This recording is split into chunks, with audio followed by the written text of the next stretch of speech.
Thank you, Casey, for being here. We really appreciate it.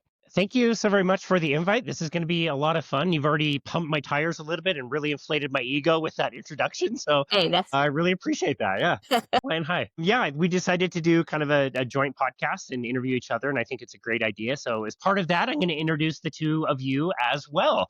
Hopefully it feels as good to your ego as it did to mine. Larry and Kay Lynne Diamond have experienced a profound transformation in their family's health, a journey that has significantly altered their lives. Together, they have shed a remarkable 190 pounds. That's crazy, you guys. That's amazing. And successfully reversed a multitude of health issues, including sleep apnea, allergies, asthma, severe irritable bowel syndrome, psoriasis, depression, anxiety, brain fog, joint pain, and persistent fatigue. Oh my goodness. Their approach has been rooted in an ancestrally inspired way of eating and living, harmonized with modern specific scientific insights and a deep respect for the wisdom of nature. Larry's passion for health and wellness led him to become a primal certified health coach, which is very well renowned, actually. That's a great certification, one that I don't have myself. It's pretty cool. He made a pivotal career change to focus on health coaching, dedicating 6 years to this field as a coach and researcher for the fasting method, also a very prestigious certification. Understanding the challenges that families face when trying to take control of their health, Larry and Kay Lynne established Healing with the Diamonds. Their mission is to provide support and guidance to individuals at any stage of their wellness journey, and they are committed to helping others discover what works best for themselves. That's pretty cool, you guys. Thank you. It Hey, is. that sounds good too. That's great for our egos as well. And I often say I started in 2013, and my academic, but also just as a kid exploring the universe, I've always been interested in nature and nature's wisdom and our ancestors. And even though my degrees were in that, I wasn't applying a proper human diet to myself. And I got very sick, the severe IBS. I was so malnourished. I had bloody stools for over a year, but I wasn't willing to go see a doctor. And I'm not giving anyone else medical advice, but then I just had an epiphany. I studied something called cultural ecology, which is the indigenous wisdom, how our ancestors remained strong and sturdy. The myth of the average lifespan being whatever, 30 years, that's based on infant mortality, accidents, warfare sometimes. But when you dig deeper, I mean, our ancestors at 100 had six packs and we're still hunting. So yes, the ancestral wisdom healed me. Kay Lynne observed without calorie counting. I felt great around the way I took out what I call the big four. We can discuss the big four.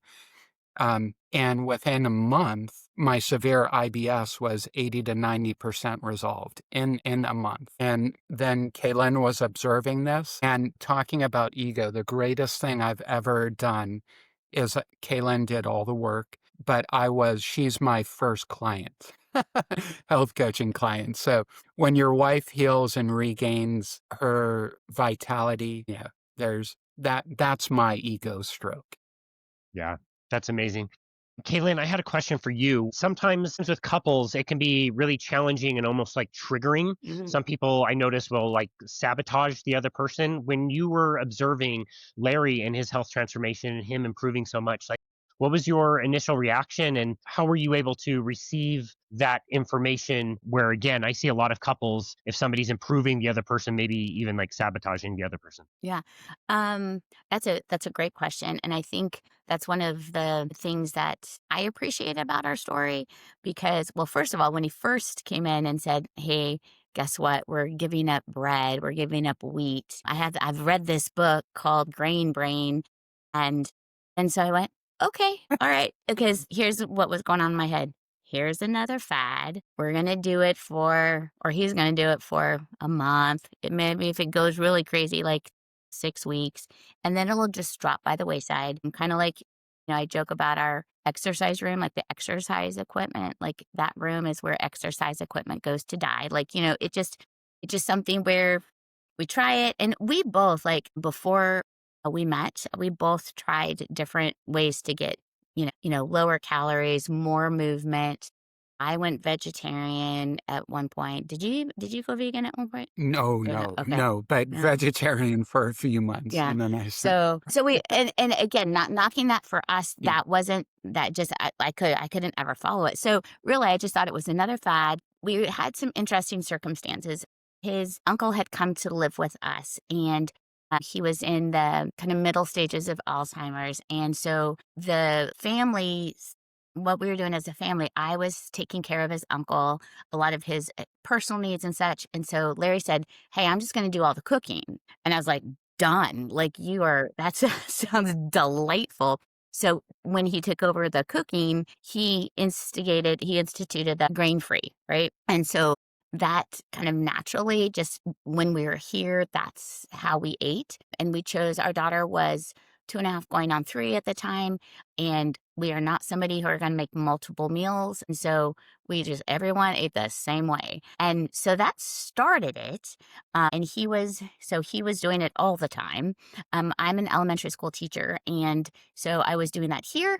But then as I went to school and ate out with friends or ate lunch and so forth, I was still consuming grains, consuming, UPF, and so I wasn't gaining all the benefits. But very soon I noticed within 4 to 6 weeks, he was not as grouchy anymore. He wasn't getting the hangry. He had more energy to hang out with our toddler. And so I was like, "Oh, okay, this he has something." Um, so yeah, I wasn't resentful. I was really happy that he wanted to take on a lot of the cooking.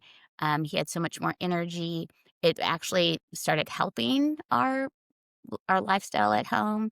Um, and then I got really jealous because he started dropping. Like we were buying him new jeans like every 2 weeks because his jeans were just falling off. And so, yeah, so about 8 months in, I went, all right, you obviously got something here. I'm gonna try it out because I wanted his was more about like wellness, internal wellness, and I mean, and I saw that, and that's a great thing. But dude, I wanted to be losing that weight and looking as good as him as well. Wow. Kay Lynne, I don't know. I take a little bit of issue with you calling Larry a grouch. He does not look at all like a grouch. He is an angel. So for you to say that, I don't know about that.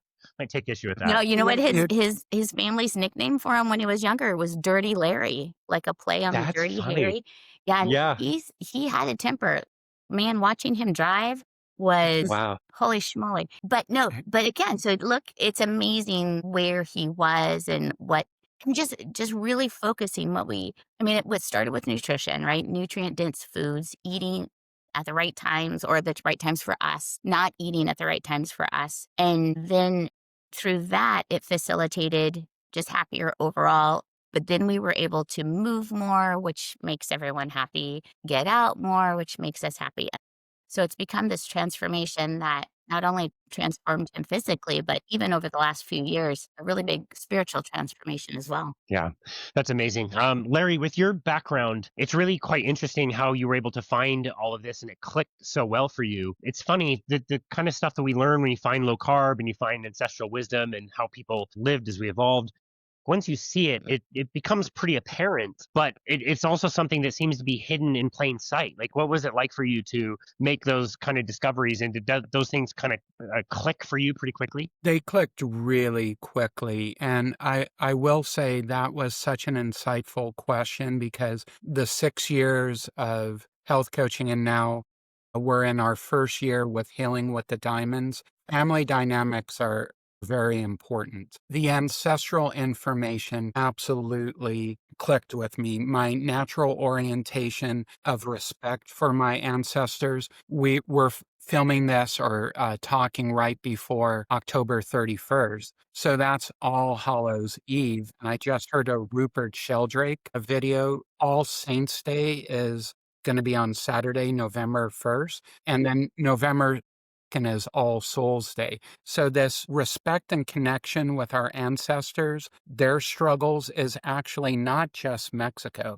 It's also European and obviously Asia. If anyone watched Mulan, they have great respect for their ancestors. And yes, the also I like to think of I never got a PhD. I was in 2 PhD programs. I decided to marry this delightful entity instead of finishing the PhD, and best decision ever. But I take great pride in what I call being a citizen scientist. And I will throw down with any professional, any Nobel Prize winner, PhD. Citizen science right now is the heart and soul and is the true science. And many people with PhDs are, in fact, citizen scientists. And there's a great human named Richard Feynman. And Richard Feynman says science is the belief in the ignorance of experts and also have no respect for authority whatsoever. Listen to the argument,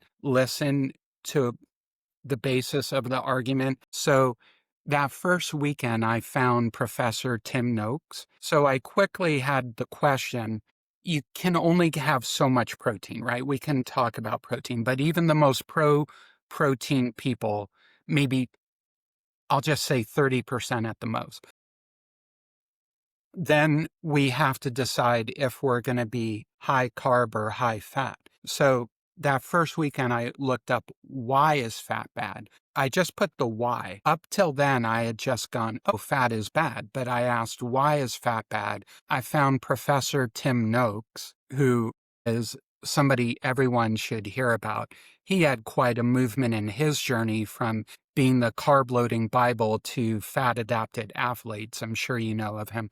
And he was talking about Ansel Keys. I'm also a ex-high school science teacher, and ironically, Richard Feynman made that statement that science is the belief in the ignorance of experts, talking to high school science teachers. So I found out about Ansel Keys, the cherry picking, and I remember I was like, oh, fat is bad was all made up.